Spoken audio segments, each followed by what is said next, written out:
Hola amigas, amigos y clientes de BTG Pactual en Chile. Les damos la bienvenida a la revisión semanal de los mercados y como es tradición, partamos revisando las principales clases de activos y su rentabilidad la semana previa. Semana donde pudimos apreciar una extensión de la recuperación en los activos de riesgo. Las acciones globales terminan rebotando 1,7%. Esto bastante homogéneo en casi todas las bolsas a nivel global. La renta fija se sigue beneficiando de un movimiento a la baja en las tasas de interés en los plazos intermedio y largo, principalmente en los mercados desarrollados. Los commodities muestran algo de recuperación, aunque no de forma homogénea. Hay diferencias dependiendo del tipo de commodity que nos estemos refiriendo, lo revisaremos más adelante. El dólar sigue su tendencia depreciativa, algo más marcada en relación a los mercados desarrollados, donde hemos visto una apreciación importante del yen y del euro principalmente, mientras que con mercados emergentes la tendencia es en la misma dirección, pero con una menor magnitud. Los activos locales, el IPSA prácticamente plano en la semana, la renta fija se acopla al desempeño de los mercados globales y el peso chileno destaca entre sus pares, principalmente latinoamericanos, con una apreciación importante de 3,29%. Esta apreciación se entiende, se lee como una caída en el nivel del tipo de cambio. Con esto, en lo que va del año al cierre del viernes pasado, ya tenemos que la renta variable internacional acumula una ganancia de 15,6%, prácticamente igual al rendimiento que mostraba hasta el 15 de julio, luego de esta caída que tuvimos en la segunda parte del mes anterior y el sell-off que se dio a principios de agosto. Así que se recupera prácticamente todo lo perdido. En relación a la renta fija, continúa su recuperación, ya pasó hace más de un mes desde terreno negativo a tener una rentabilidad positiva. Cuando hacemos el punta a punta, mes de julio y lo que llevamos de agosto, prácticamente las acciones están empatadas en rentabilidad con la renta fija global. El dólar, a pesar de esta depreciación que ha mostrado en las últimas semanas, se mantiene con un avance, al menos contra monedas desarrolladas, de un 1% y los commodities prácticamente plano, aunque levemente negativo. Respecto a las acciones, destaca Europa medido en dólares, mezcla de el desempeño en moneda local más la apreciación que vimos del euro. En el resto de los mercados desarrollados también Asia desarrollado 2,7%, el Reino Unido 2,40% y Japón algo más rezagado 2,06%. Por el lado de mercados emergentes destaca Europa Central, Medio Oriente y África, EMEA, con un 1,59%, aunque es un mercado de tamaño bastante menor en relación, por ejemplo, a lo que es Asia emergente, que termina también subiendo 0,69%. Y por el lado de la región, tenemos una caída medida en dólares de las bolsas de Latinoamérica, explicado principalmente por el desempeño en Brasil y también en México. Cuando vemos la renta fija global, nuevamente las estrategias de mayor duración son las que se ven con un impulso algo más acentuado durante la semana. El Investment Grade global, una rentabilidad de 1,16%, superando al Global High Yield. Y en la parte emergente, si bien todas las categorías terminan con una rentabilidad positiva, destaca también la deuda emergente denominada en dólares de alto grado de inversión. Respecto a las monedas, ya lo había adelantado, la tendencia es apreciativa, prácticamente todas en relación al dólar, con un movimiento significativo durante la semana, donde el dólar en Nueva Zelanda destaca con casi un 3% de apreciación, el yen en Japón un 2,26%, y por el lado emergente, si bien hay algo de no tanta movimiento homogéneo en el desempeño, principalmente en Latinoamérica, donde vemos por un lado que el peso chileno se aprecia, destacando en la región 3,29%, mientras que en la otra vereda el peso mexicano se deprecia 2,47%. Por último, en relación al mercado de commodities, si bien el índice completo muestra un avance durante la semana, vemos que en el mercado de energía se da una pérdida tanto en el petróleo como en el gas natural, algo que se estaba revirtiendo de forma parcial durante el fin de semana ante un aumento en los ataques y tensión geopolítica en Medio Oriente.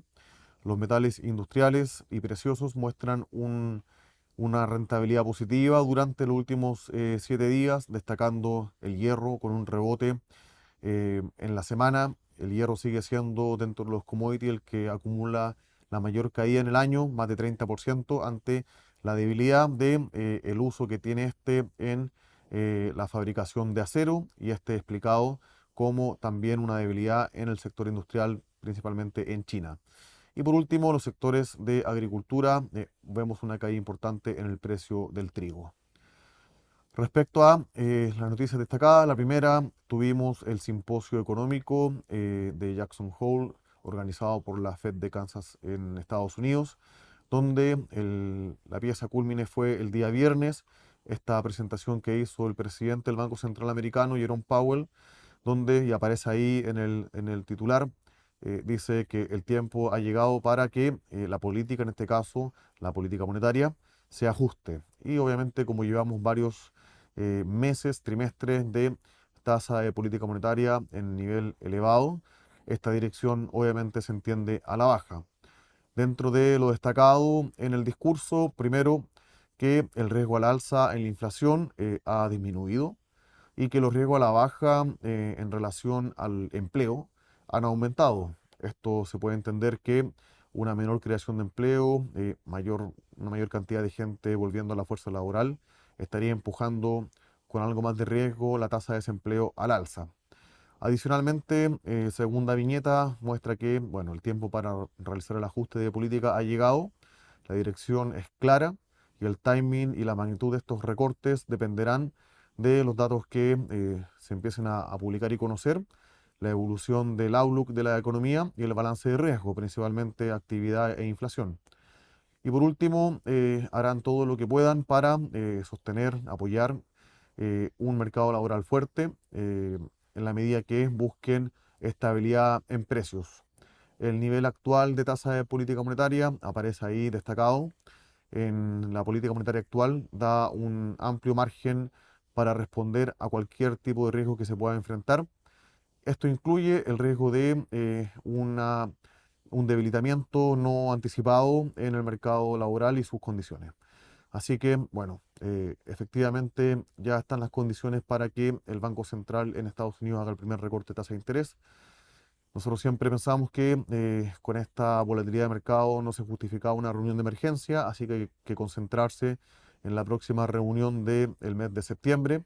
Acá en la derecha aparece la evolución de los dos principales mandatos que tiene la Reserva Federal, siendo el primero en el panel superior la evolución en los precios. Este es el índice del Personal Consumption Expenditure, una medida de cómo afectan la variación de precios al bolsillo de los consumidores, que sigue con esta convergencia al 2%.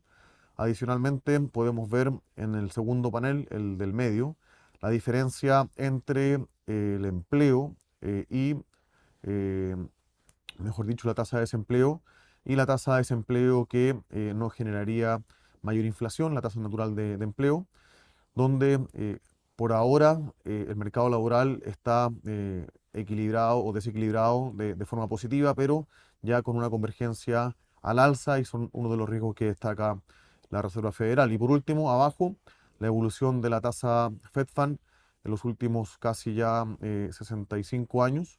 Y acá hemos visto que este salto fue relevante y también se ha mantenido por un tiempo quizás más de lo razonable.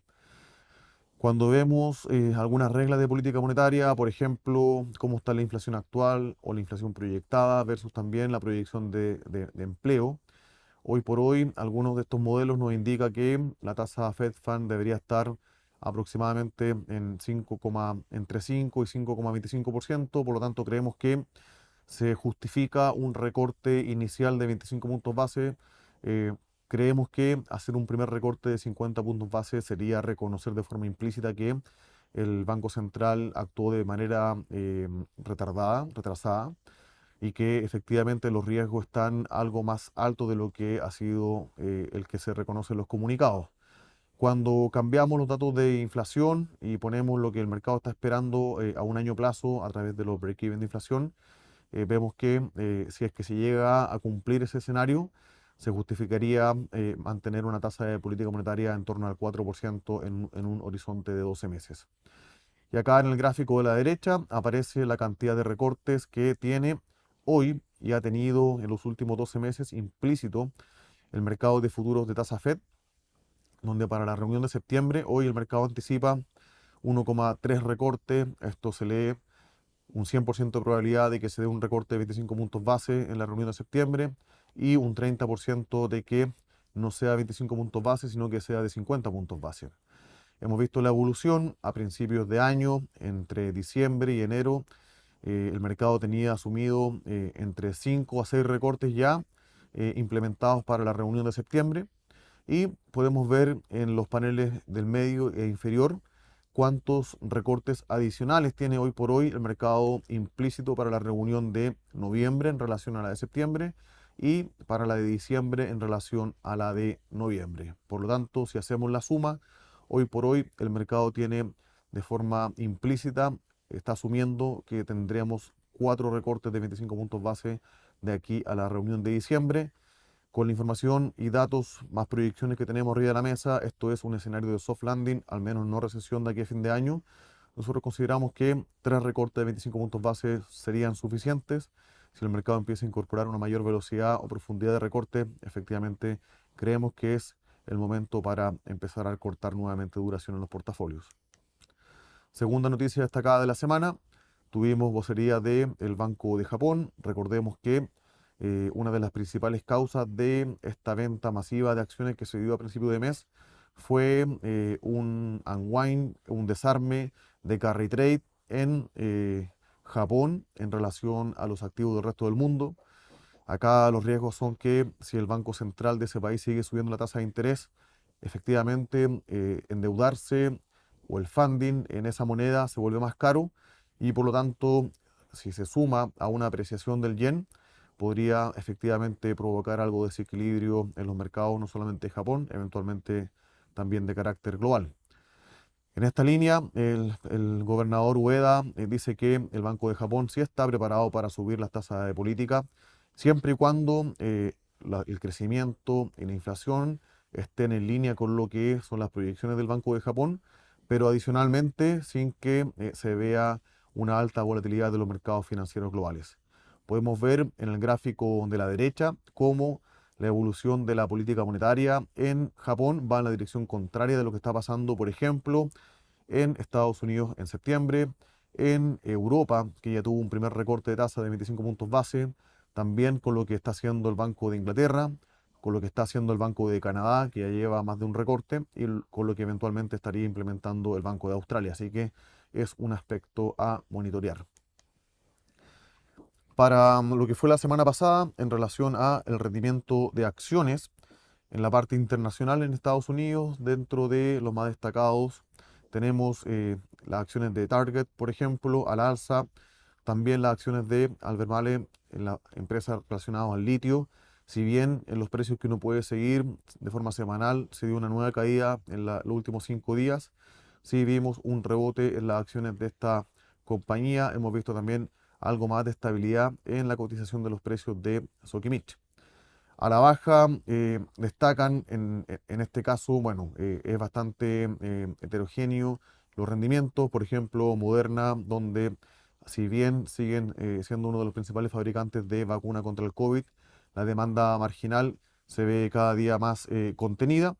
Las acciones de Boeing que no han logrado recuperar su rentabilidad y también el holding que es dueño de diferentes asset managers, entre ellos Franklin Templeton, que dado que se anuncia el cierre de uno de los fondos flagship de una de sus boutiques, muestra una caída también en el margen. En Chile, entre las destacadas, vemos CAP, relacionado también con este rebote en el precio del hierro, Parque Arauco, Aguas Andinas, Latam, dentro de las que más suben, y por el lado de las más golpeadas está Socobesa, Conchitoro, Copec, Andina y BCI.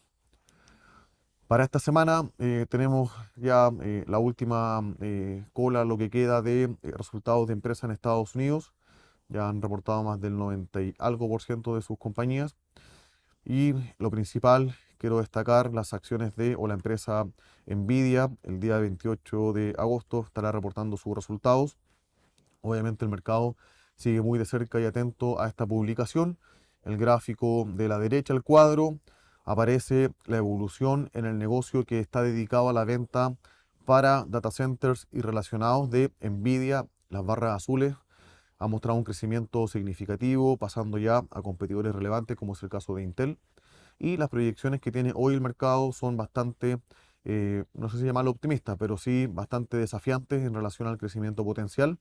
Por lo mismo, en caso de que el guidance o los resultados no estén a la altura de lo que espera el mercado, podría gatillarse quizás algún sell-off o ajuste en el precio de la acción.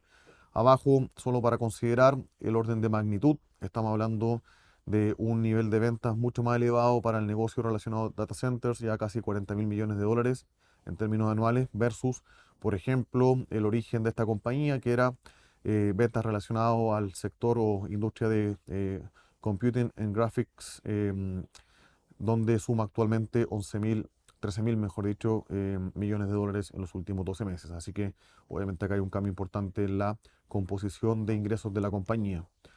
Para esta semana, en términos de datos económicos, ya tuvimos la encuesta de empresarios en Alemania, que siguen en terreno golpeado. Tuvimos las órdenes de bienes durables en Estados Unidos, que se aprecia ahí un rebote de casi 10%. Esto explicado principalmente por el ítem defensa y en particular a pedidos de aviones comerciales. Ahí en el caso de Boeing se anota un rebote en las órdenes para el mes de julio, mucho más elevado de lo que estaba anticipando el mercado, y eso prácticamente explica el 100% del crecimiento en el mes de julio del indicador. ¿Qué queda para el resto de la semana? Lo más relevante el día jueves, confianza del consumidor en Estados Unidos junto con los datos del PIB para el segundo trimestre en su segunda publicación, junto con los precios que se pueden derivar de esta medición, la encuesta de operadores financieros en Chile junto con la tasa de desempleo, la actividad industrial y precios en Japón, y el día viernes terminando con los ingresos y gastos personales junto con el PCI, la medida que sigue la Fed en Estados Unidos, junto con sentimiento del consumidor, PMI en China, y finalmente datos sectoriales en el caso de Chile. Eso es por hoy. Como siempre, agradecemos que revisen nuestros videos, actividad en redes sociales y también los informes que estamos publicando. Muchas gracias.